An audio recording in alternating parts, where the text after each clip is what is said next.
Теперь из российских просторов на Писанскую мультимедию перейдем. Вообще это все растет, такие уникальные террасные сады есть. Что такое террасные сады? Там где мало земли, люди отвоевывают, там где скала даже, сделали стену, залезли туда почву и растут. И этому заводу работали, это завод 1949 года, прошлого века. Я работаю там 30 лет. Вот есть люди, которые свой отпуск проводят там, альпинистами идут, другие идут там с пола по горной реке, а я 30 лет делаю натуральный продукт. Это мое хобби, да? Как бы не было, думаю, когда-нибудь, потом, когда Иван пришел, приехал, увидел, что он еще больше энтузиастов в этом деле горает. Сейчас мне надо его продолжить дальше.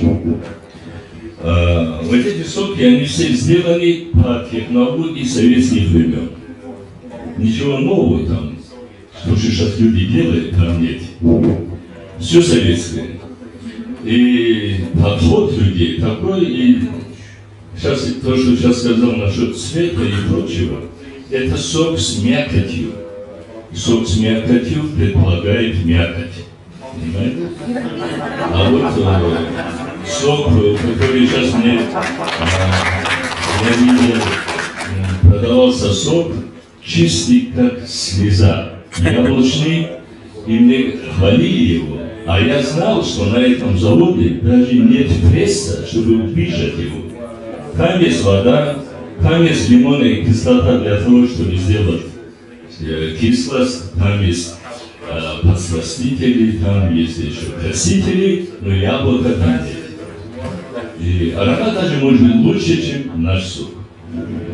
И вы знаете сейчас, как много есть самое, что можно фальсифицировать, сейчас это соки. И есть особенно сахарозаменители. 1 килограмм сахара натуральный, который мы едим, 1 килограмм подсластителей заменяет 200 килограмм сахара. Вы представляете, какую экономию дают тем заводам, которые пользуются этими сахарозаменителями? И самое интересное в том, что сахарозаменители само в глюкозе, фруктозе нет там, то, что мы хотим. Там нет калорий тоже. Говорят, вот без калорий, и что человек, ему же углеводы должны быть, и он кушает, еще больше потребляет, чтобы кровь насытилась у него, чтобы получить ту дозу сахара.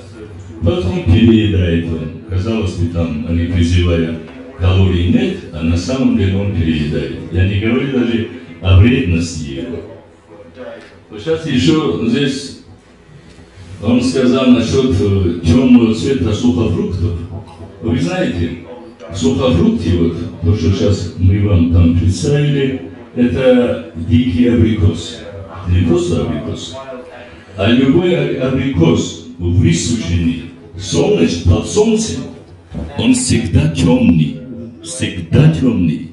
А то, что вы любите Узбекистан, другие, они все обработаны серой.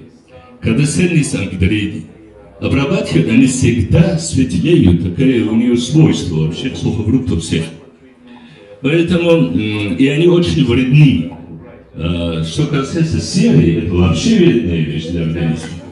Поэтому биоэко, вот это цвет другой, он вообще не должен пойти никакой. Если его высушили под солнцем, любой сухофрукт имеет темный цвет. Теперь вот сок из мякоти я вам сказал. Здесь еще есть вот айва. Вы видели, это айва, никто даже не спросил, что за айва. Культурная айва, которую вы кушаете, у нее даже аромата как такового нет. А этого вы почувствовали, это дикая айва. Она такая сморщенная, такая неказистая. Его еще найти, делать надо его, да? Вот жалко, что вот, когда нет, вот я тогда вчера говорил об отсутствии культуры потребления, мы многие не знаем, во-первых. Во-вторых, зная, не соблюдаем. И то, что сейчас все призывали товар полка прям в супермаркете, я, например, считаю, для вот нашей продукции конкретной, когда мы не можем так много сделать для сетей, всегда подходит отдельный магазин, где продается натуральный продукт. В Дагестане такие магазины есть.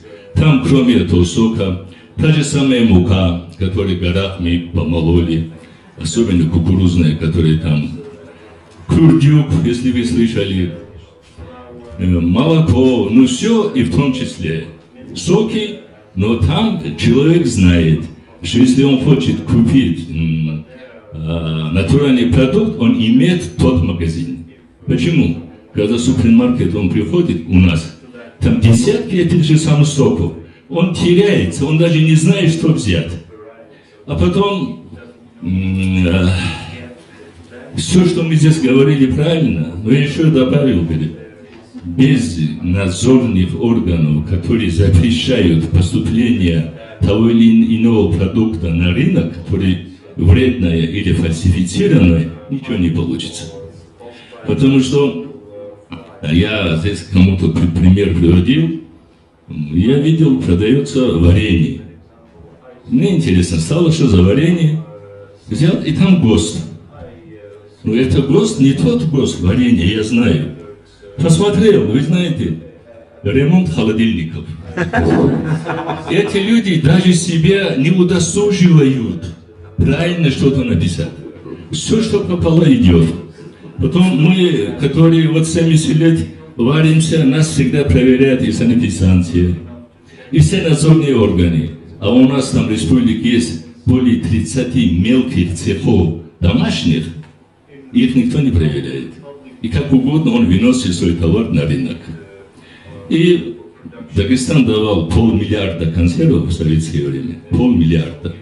Сейчас мы даем 20 миллионов, это 25 раз меньше. Это чудовищное падение. Из 29 заводов вот осталось пару заводов.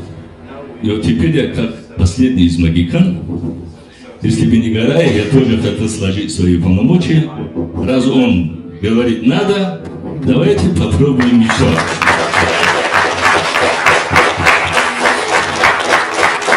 Спасибо. So this is the myth of your product. Ну, это как раз вот легенда о вашем продукте. And coming to your question, if you manage to sell it this way, since the product can be certified, so it is no problem with the certification, if you manage to sell the myth that this product is natural and is good for the health, of course it could compete. И если вы продадите эту историю, да, покупателю, то вы сможете продавать продукты и конкурировать на рынке. It's not the color or the fact that it isn't. I'm sorry. You know, when I started, I argued the same way like he's doing. But what? Когда я начинала, я примерно так же спорил, как и вы. Because I said the consumer has to understand. Потому что я говорил, покупатель должен понимать. The consumer has not to do anything. Покупатель не должен ничего делать. They have the money, they decide. У них деньги, они решают. So they tell you what you have to do. И здесь уже покупатели сейчас говорят вам, у них деньги, они решают, и они говорят вам, что вы должны делать. And everybody who's in marketing says, think from the consumer to the product and not from the product to the consumer. И все, кто работает на рынке, они говорят, работайте от запроса покупателя. So when I was referencing the color, I was not talking about sulfurized conventional apricots against organic.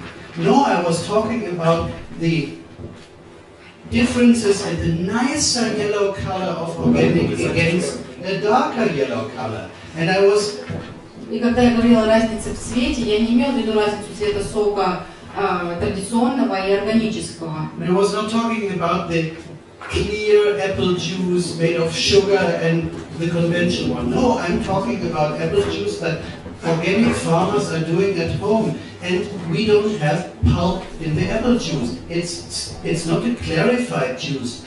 It's a it has apple in it, but it has not this pulp in it. So you are not going to change the German consumer just because you want to say pulp is pulp. No, that's not the way. The German consumer wants that apple juice, you produce it, you have a deal. You don't produce it, sell your pulp somewhere else. You know, this is the deal. We are not forcing the market. We as organic, we are not changing the market. We cannot force it. The market tells us what we have to do. And that's the secret. I'm sorry.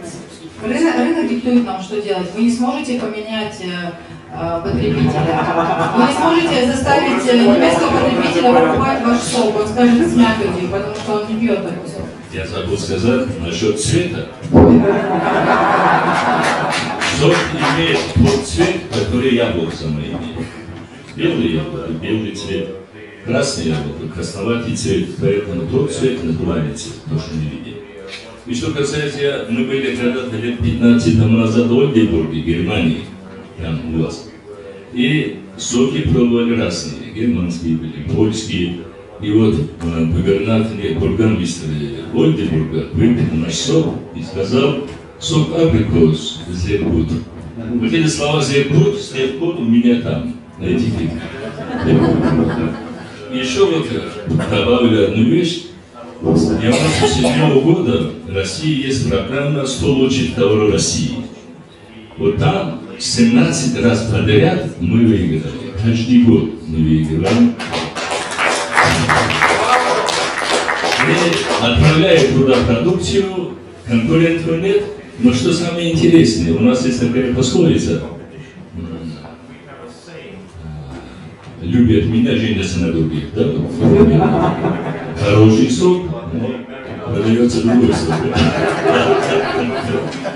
Спасибо.